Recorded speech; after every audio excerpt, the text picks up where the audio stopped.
All right, so let's get to rating this thing. Lagavulin, Nick Offerman edition, aged 11 years, Scotch whiskey. Coming straight from Isla. What do you got? No E. No E. For label branding, what do you got?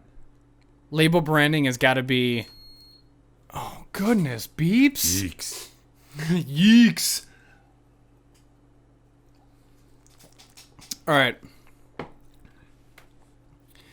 Label branding has to be up there with the special JD. Eric Church, yeah. Because we're never going to find this again. Yeah. So, A plus check mark, plus check mark, plus. Very scientific. All right. Are you writing this down? No, I don't have a pen. So, same thing. Same thing as Eric Church. Okay, so from a nose standpoint, what are you getting? Obviously, I'm getting the moss and the peat and just straight forest trees coming out of this. Yeah. That's first and foremost for me.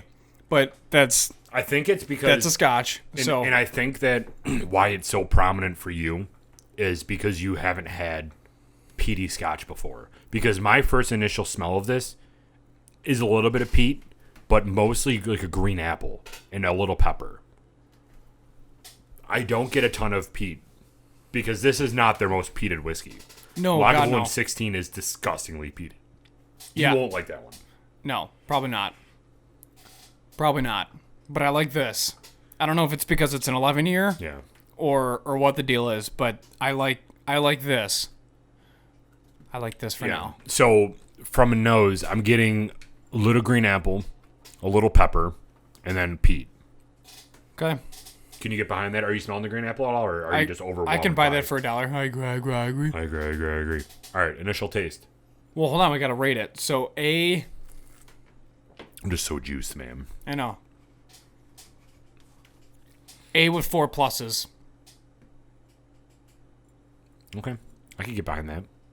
I can buy that for $1. We can buy it for $1. A with 4 pluses. A with 4 pluses. Right. Initial taste. Freedom, right off the bat, is what I'm tasting. Immediately. Bald eagles are screeching in the background. Even though this is a Scottish whiskey. But Nick Offerman. This is literally this is the nectar for Ron. Erase all pictures of Ron. I'm going to go A, 4 pluses.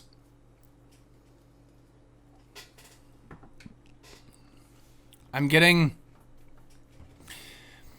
For taste, you're getting A 4 pluses again? Yeah. Okay. A 4 pluses, and I'm getting like a wood sugar. Mm-hmm. Like you said, somewhat of a salt. I guess that's what that is. But that gives it that sweetness up front. Mm-hmm. And then you get the burn on the ending note, which we'll get to. Which it's like a high hug. Yeah. Medium to high hug, nothing crazy. And it lingers on your tongue. Mm-hmm. It'll just sit for a minute and simmer. But that's what I'm getting up front. Mm-hmm. I'm getting wood sugars and kind of that sea salt. Yeah, I agree. I agree. You get the charredness from the barrel, which is interesting from a Scotch because, again, some of the time they're using already used casks. Yeah. So they're not freshly charred. They're not freshly toasted barrels, which is normally when you get a ton of that wood sugar. But these, in specific, Lagavulin 11, you're still getting a lot of those characteristics, which is a good... Lagavulin 11 is a fantastic transition whiskey because it mirrors quite a few similarities to bourbon, but with that extra oomph of Isla whiskey, which to me, this is perfect. And this is very similar to other whiskeys that we reviewed where ending notes are tougher to pinpoint because you want another initial sip and you want to keep drinking this. This is a dangerous whiskey to keep drinking because it's expensive and you can destroy a bottle of this easily because of how good it tastes. Yeah, and good luck finding it if you get carried away. Yeah. So this sold almost immediately in area stores. Yeah.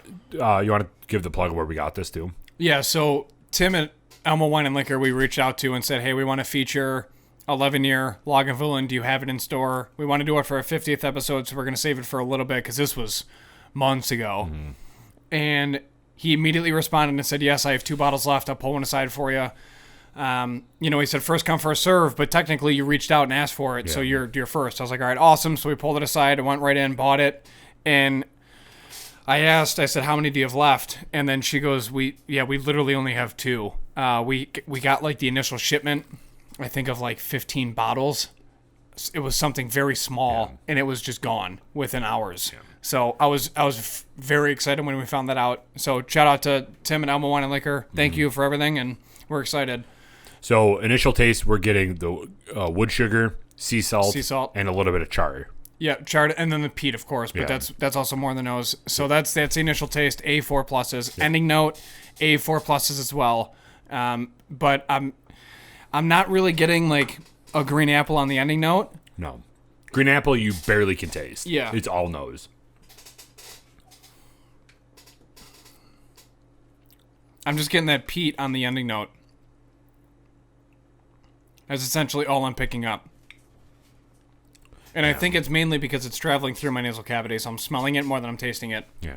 So the box actually says the ending notes, and I guess now that I know what it is, you can taste it, but I never would have guessed it would be in a whiskey, but you're getting like some fruited berry notes at the end.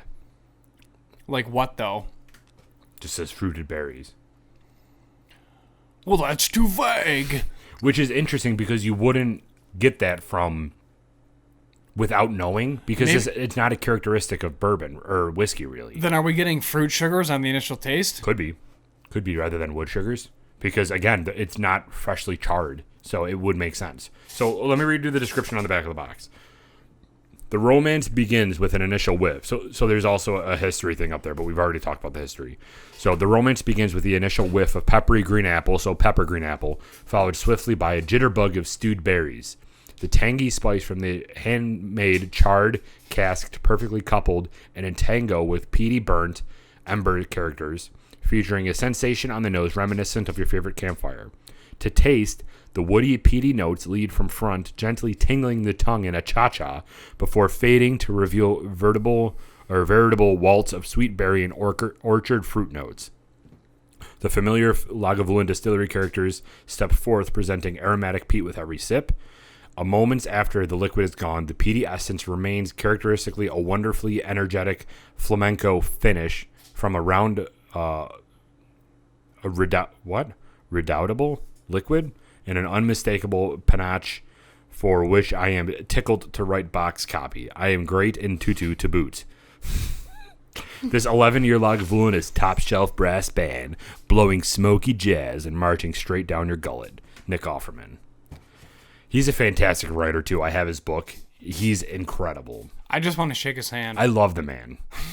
So, I guess this is, I mean, you can kind of taste, I guess, that berry finish, but I wouldn't have pointed that out if I didn't read that box. No, I would have picked up like a fruit sugar if I was an actual whiskey connoisseur, but I am not, so I was... Not. I was not. We are connoisseurs, Paul's not. So, yeah, we'll go with that. So, A4 pluses on the ending note. Final rating, Derek, give me that countdown on episode 50 for 11-year Lagavulin Nick Offerman / Ron Swanson Scotch. Jesus, this is a lot. All right. Final rating. 3, 2, 1.